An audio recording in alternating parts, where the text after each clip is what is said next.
A very good evening to you. It's a Monday, the 5th day of May 2025. Thank you so much for watching the Uganda Catholic Television. My name is Sande Gloria Aboch, and I am here to present you the Monday edition of Uctv News. Now, the Uganda Police Force has intensified investigations into an incident involving UPDF soldiers who allegedly raided Lubowa police station and assaulted police officers after their colleagues were detained. Speaking at a media briefing at the Uganda Police Headquarters in Naguru, the Kampala Metropolitan Police spokesperson Patrick Onyango emphasized that the incident should not be viewed as a reflection of the relationship between the two security agencies, but rather as an isolated case of individual indiscipline that will be handled according to the law.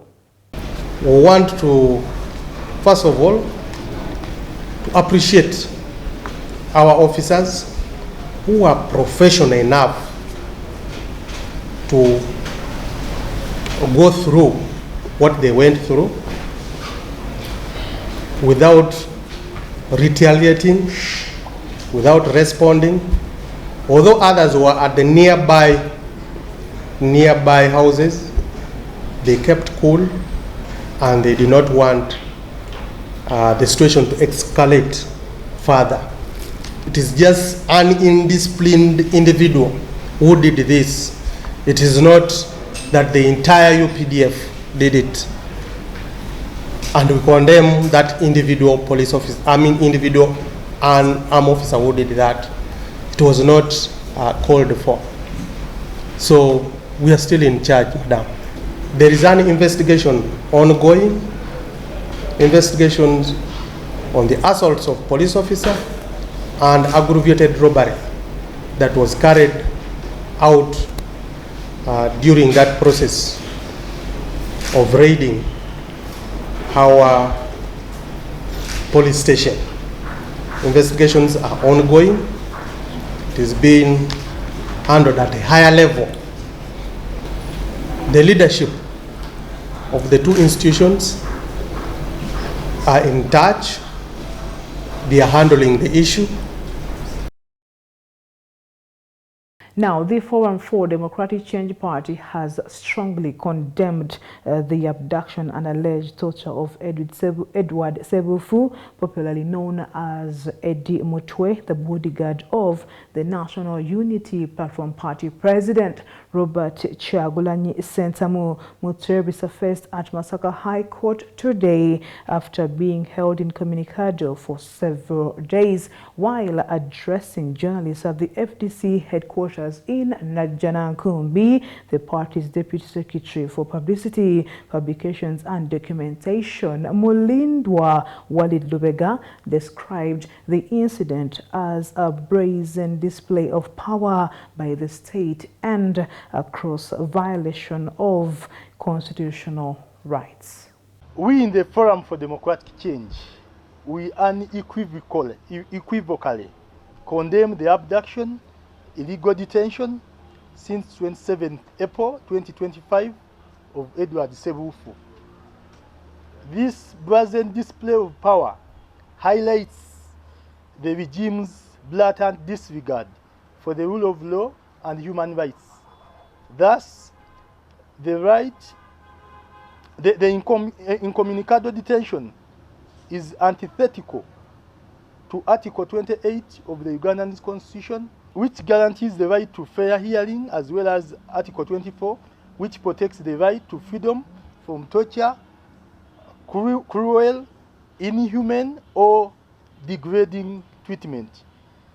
It is ironic that the NRM administration, which rose to power, promising to end the extrajudicial practices, now engages in similar practices, similar abuses.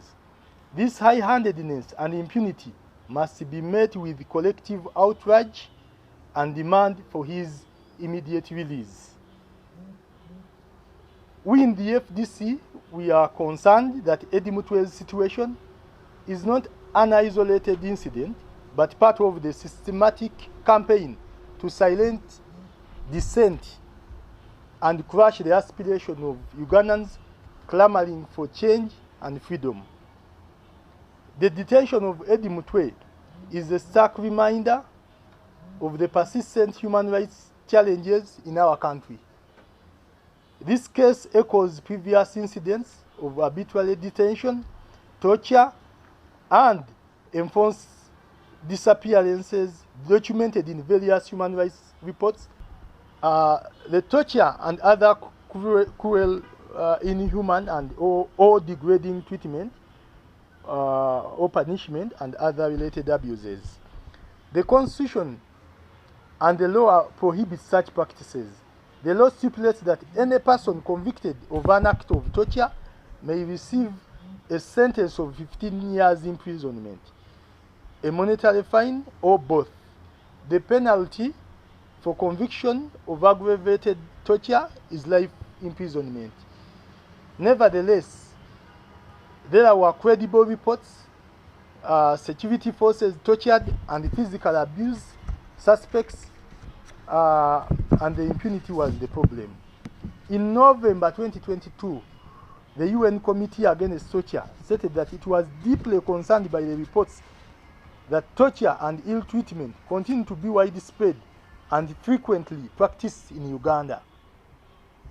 Human rights lawyers, the Uganda Human Rights Commission, Parliament's Committee on Human Rights, we, the opposition politicians, the non-government organization NGOs, specifically the Human Rights Watch and local media reported that security agencies tortured dissidents as well as suspects as punishment for their criticism of government and its officials and to extract self-incriminating confessions, sometimes leading to death.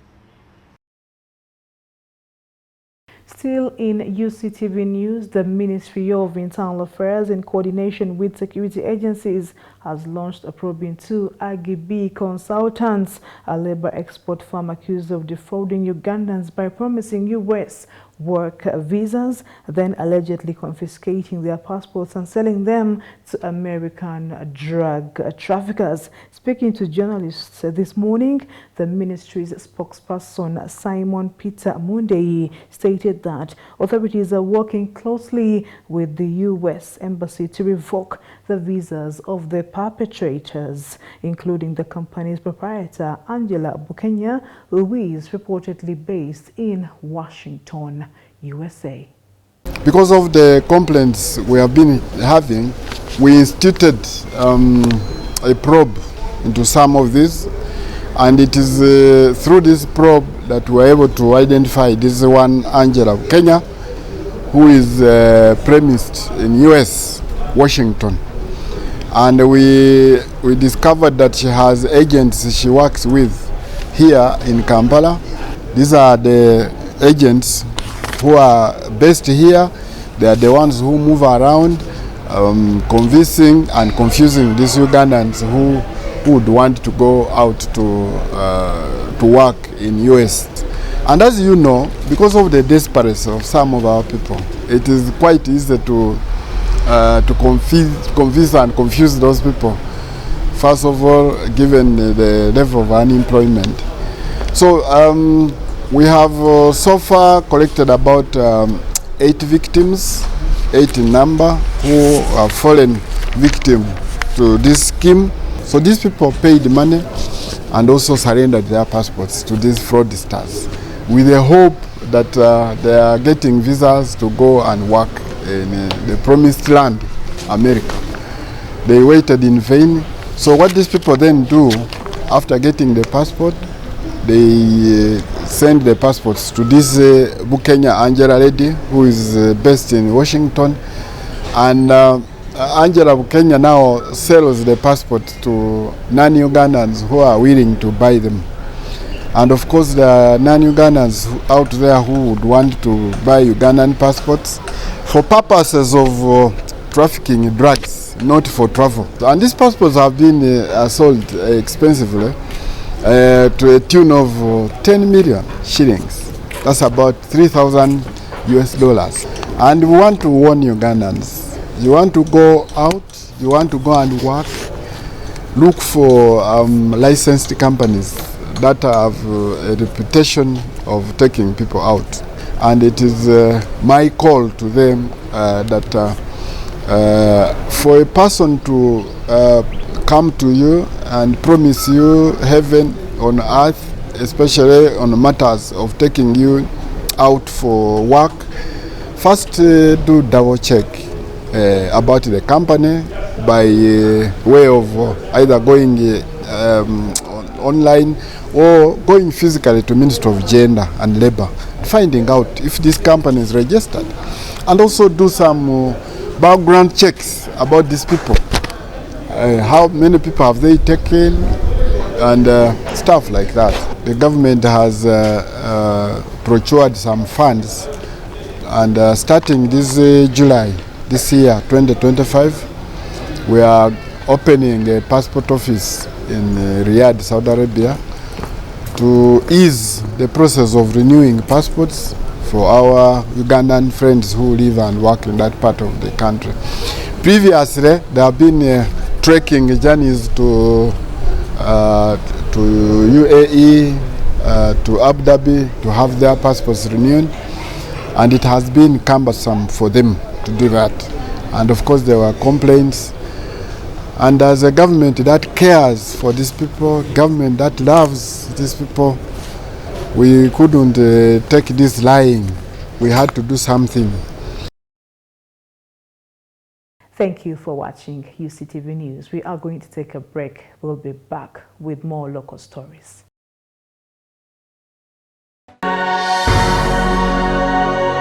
UCTV, good news for all. You are watching UCTV, good news for all. For this and more, tune in to Kasese Get Radio 100.5 in Western Region, located at the hill of the Diocese of Kasese. KGR brings you all Catholic programs and an advertising platform in all our radio shows like Good Morning Renzori, Chama Towoka, Ukute, the business show, Propeller, the request show and sports, Evaluation by Hingaba Kuluka, Late Night Show, and many others. Our other services include Isuzu Tipa, a Noah car, public address system, live band, Omoke Kera, an audio recording studio, and outside live broadcast. For more information, call 0773 597 166 or visit our website www.kasesegetradio.com. Kasese Get Radio, Omusondoria, the voice of truth.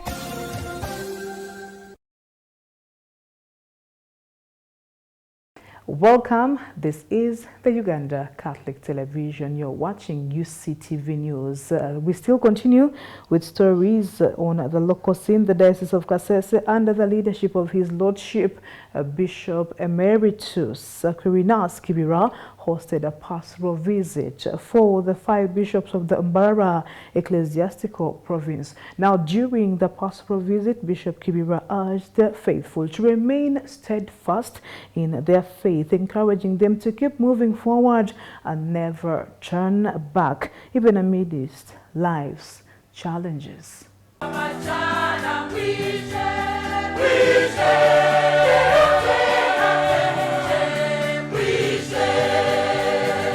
The Roman Catholic Diocese of Kasese, led by their bishop, His Lordship Francis Aquinas Chibira, hosted all the bishops of Mbarara Ecclesiastical Province at Our Lady Mary of Assumption Cathedral at Kasese Diocese.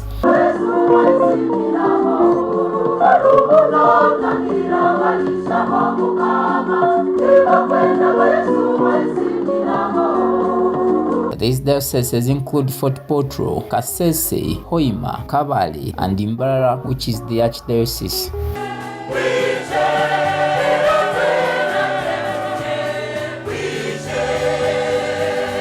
The main celebrant was the Archbishop of Mbarara Archdiocese, His Grace Lambert Bainyomugisha. Mukama abe nainywe mwimike mtima yanyu sime Mukama ruhanga waitu.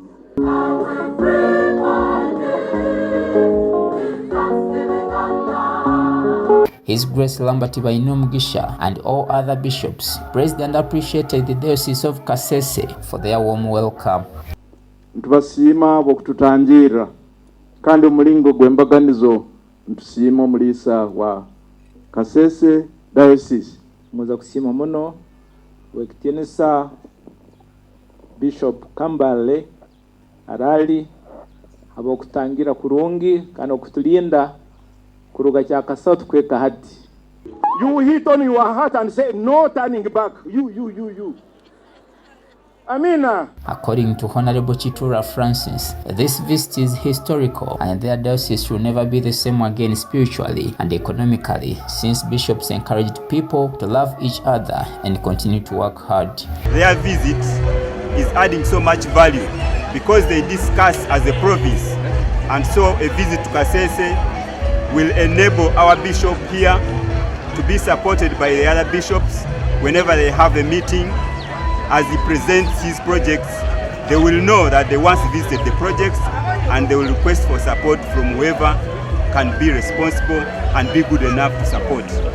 I know that even organizing the function to receive them here gives value to our people here in church who have been organizing. Just as we've been told that next year in June, it's the Diocese of Kasese that will be organizing at Namgongo, and the experience.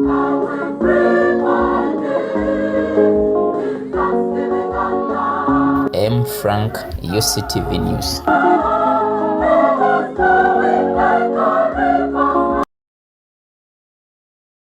That's it from our foreign stories. Let's take a look at what is making history today.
And that's it for the Monday edition of UCTV News. My name is Sanjay Gloria Abwach. I wish you the very best of the evening.